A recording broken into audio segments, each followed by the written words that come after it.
अक्सर हमारी जिंदगी में ऐसे किस्से होते हैं जो हमारी पूरी जिंदगी बदल कर रख देते हैं। कुछ ऐसा ही होता है गौरव नाम के आदमी के साथ, जो एक दिन रात के 2 बजे अपनी कार में बैठा कहीं जा रहा था। उसका ध्यान सिर्फ सड़क पर था। ये एक पतली सी सड़क थी जिसके दोनों ओर लंबे घने पेड़ थे। ऐसा लग रहा था जैसे वो किसी जंगल के बीच से होते हुए गुजर रहा हो। अरे यार, कैसा रास्ता है ये? कहीं मैं गलत रास्ते पर तो नहीं आ गया? वहां बोर्ड पर तो यही लिखा था कि श्योपुर जाने का रास्ता यहीं से है। तो फिर गांव नजर क्यों नहीं आ रहा है? रामू को अपने ऑफिस के एक अर्जेंट काम की वजह से श्योपुर जाना था। वो पहले कभी इस गांव में आया भी नहीं था। शाम को निकलने में देर हो गई, इसलिए अभी तक वो गांव नहीं पहुंचा था। ऊपर से वहां का रास्ता एकदम सुनसान था। मुझे तो अब हल्की हल्की नींद भी आने लगी है। शायद अभी 20-30 किलोमीटर और बचे होंगे। एक काम करता हूँ, रेडियो ऑन कर देता हूँ। रामू रेडियो ऑन कर देता है और उसका ध्यान दोबारा से रास्ते पर हो जाता है। रेडियो में से हल्की हल्की आवाज सुनाई दे रही थी। हे हेलो दोस्त, तो जैसा कि आप जानते हैं रात के बज रहे 2:30 और बाहर ठंड बढ़ने लगी है। ऐसी ठंड में हमारा दोस्त आरजे रॉकी सुनाएगा आपको एक ऐसी कहानी जिसे सुनकर आप सबके रोंगटे खड़े हो जाएंगे। जी ठीक सुना आपने, क्योंकि ये है एक सच्ची घटना पर आधारित डरावनी कहानी। ये क्या बकवास है? वैसे मेरा सर दर्द हो रहा है और ऊपर से ये बकवास शो। कुछ ढंग का गाना नहीं चला सकते क्या? रामू रास्ते की तरफ देखता है। उसकी गाड़ी की हेडलाइट की वजह से थोड़ी दूर का रास्ता तो दिखाई दे रहा था, मगर इसके आगे घनघोर अंधेरा था। अगल बगल भी दूर दूर तक सिर्फ जंगल ही नजर आ रहे थे। हाँ तो दोस्तों, अब आप सुनेंगे हमारे नए होस्ट आरजे रॉकी को। तो अपनी कुर्सी की पेटियां बांध लीजिए और तैयार हो जाइए इस डर की राइड पर जाने के लिए। ओफो, ये शो आखिर बंद क्यों नहीं हो रहा? मुझे नहीं सुननी इनकी बकवास डरावनी कहानियां। रामू का आधा ध्यान तो रास्ते पर था, लेकिन आधा रेडियो की तरफ। उसे ऐसा लग रहा था जैसे रास्ता खत्म होने का नाम ही ना ले रहा हो, जैसे पिछले 1 घंटे से सिर्फ एक ही रास्ते पर चल रहा हो। वही पेड़ बार बार उसे नजर आ रहे थे। ये सब कितना अजीब है। ऐसा भी नहीं हो सकता कि मैं एक ही रास्ते पर घूम रहा हूँ, क्योंकि तब से सीधा ही चल रहा हूँ। रामू अपने फोन में समय देखता है। सामने वही पेड़ बार बार नजर आ रहे थे, लेकिन तभी अचानक से रामू को गाड़ी के सामने एक औरत दिखाई देती है, जिसके हाथ में लाठी थी। अचानक से सामने आने की वजह से रामू का बैलेंस बिगड़ जाता है और वो गाड़ी रोक देता है। रामू शीशे में पीछे देखता है तो अब वहां कोई नहीं था। रेडियो से आवाज सुनाई देती है। और इस तरह उस आदमी की गाड़ी सुनसान सड़क पर रुक जाती है। वो चारों तरफ उस औरत को ढूंढता है, मगर वो उसे नजर नहीं आती। ये क्या है? ये कैसी कहानी है? वो आदमी गाड़ी फिर से स्टार्ट करता है, मगर गाड़ी स्टार्ट नहीं होती। उसकी सांसें बढ़ने लगती हैं। ये गाड़ी स्टार्ट क्यों नहीं हो रही? रामू बार बार चाबी घुमाता है, मगर गाड़ी स्टार्ट होने का नाम नहीं ले रही थी। तभी उसे घंटियों की आवाज सुनाई देती है, जैसे किसी मंदिर में जोर जोर से घंटियां बज रही हो। आवाज तेज होने लगती है। रामू इधर उधर देखता है, मगर उसे समझ नहीं आ रहा था कि आवाज कहां से आ रही थी। लेकिन अचानक से उसका ध्यान रेडियो की तरफ जाता है। ओह, तो ये बकवास रेडियो है। कभी चालू होता है, कभी अपने आप बंद हो जाता है, और अब ये घंटियों की आवाज। रामू रेडियो बंद कर देता है तो घंटियों की आवाज आनी भी बंद हो जाती है।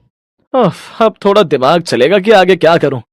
रामू फिर से घड़ी की तरफ देखता है, लेकिन अभी भी 2:50 ही हो रहे थे। अचानक से वो घंटियों की आवाज फिर से आने लगती है, जिससे रामू चौंक जाता है। लेकिन इस बार आवाज गाड़ी के बाहर से आ रही थी।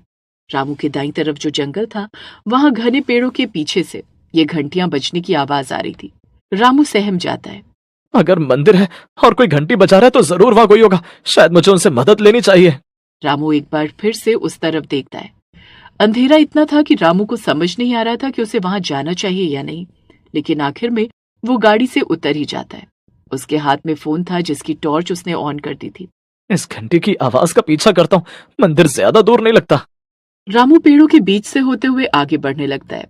फोन के टॉर्च की रोशनी की वजह से उसे थोड़ा बहुत दिखाई दे रहा था, लेकिन साथ साथ उसे कुछ अजीब सा महसूस हो रहा था, जैसे कोई उसे देख रहा हो। उसके हर कदम पर किसी की नजर हो। रामू थोड़ा और आगे बढ़ता है, लेकिन तभी उसके सामने अचानक से कुछ ऊपर से गिरता है, जिसे देखकर वो बुरी तरह चौंक जाता है। रामू टॉर्च नीचे जमीन की तरफ करता है और झुककर देखता है कि क्या गिरा, लेकिन उस चीज को देखकर रामू के होश उड़ जाते हैं। ये एक गेंद थी जो खून से लथपथ थी। रामू के हाथ कांपने लगते हैं। वो डरते हुए ऊपर देखता है और वो नजारा देखकर उसकी रूह कांप जाती है। रामू के आंसू बहने लगते हैं। उसे समझ नहीं आ रहा था कि वो क्या करे। उससे हिला भी नहीं जा रहा था और ना ही वो चिल्ला पा रहा था। अचानक से वो सभी जोर जोर से हंसने लगते हैं। लेकिन इसी बीच रामू को उन मंदिर की घंटियों की आवाज फिर से आती है। अब वो आवाज धीमी थी, लेकिन फिर भी रामू को साफ सुनाई दे रही थी। मंदिर, मुझे वो मंदिर की तरफ जाना चाहिए। रामू किसी तरह हिम्मत करके खड़ा होता है और आगे की ओर भागने लगता है, जहां से वो आवाज आ रही थी। बिना पीछे देखे रामू इतनी तेजी से भागता है जिसका कोई जवाब नहीं, लेकिन कितना भी भाग ले उसे वो मंदिर नजर आ ही नहीं रहा था। ये आवाज कहाँ से आ रही है? आखिर कहाँ है वो मंदिर? रामू दौड़ता है और आखिरकार वो एक खुले मैदान में पहुंच जाता है। घंटियों की आवाज आनी भी अब बंद हो गई थी।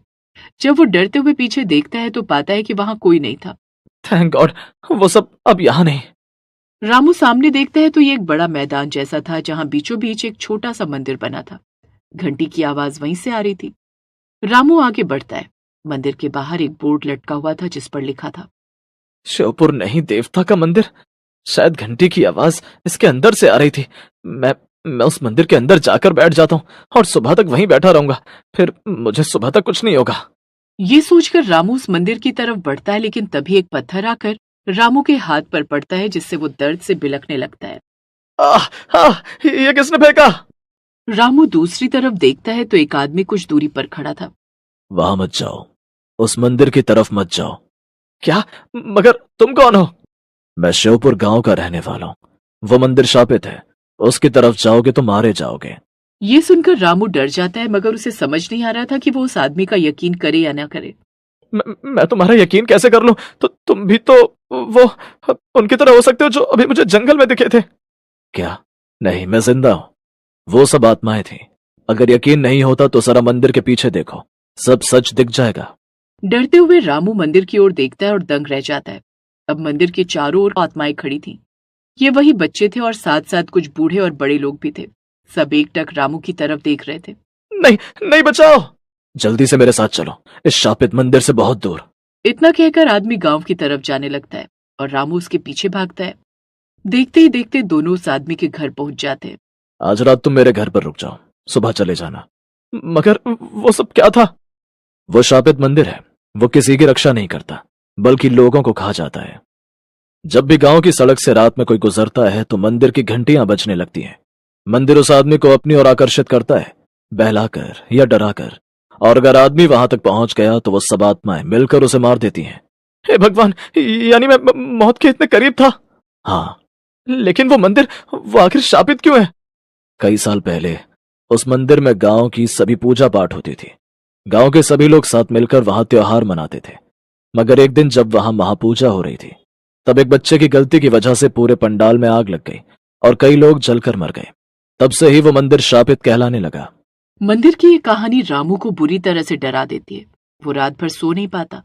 सुबह होते ही वो सड़क पर जाकर अपनी गाड़ी ढूंढता है और जल्दी से जल्दी अपने शहर वापस लौट जाता है। उस दिन के बाद से शिवपुर के बारे में सोचना भी हमेशा के लिए छोड़ देता है। लेकिन वो शापित मंदिर उसे नहीं छोड़ता। मरते दम तक हर रोज उसे उन बच्चों के सपने आते हैं और साथ साथ मंदिर की घंटियों की आवाज उसे हर शांत कमरे में अपने आप सुनाई देने लगती है।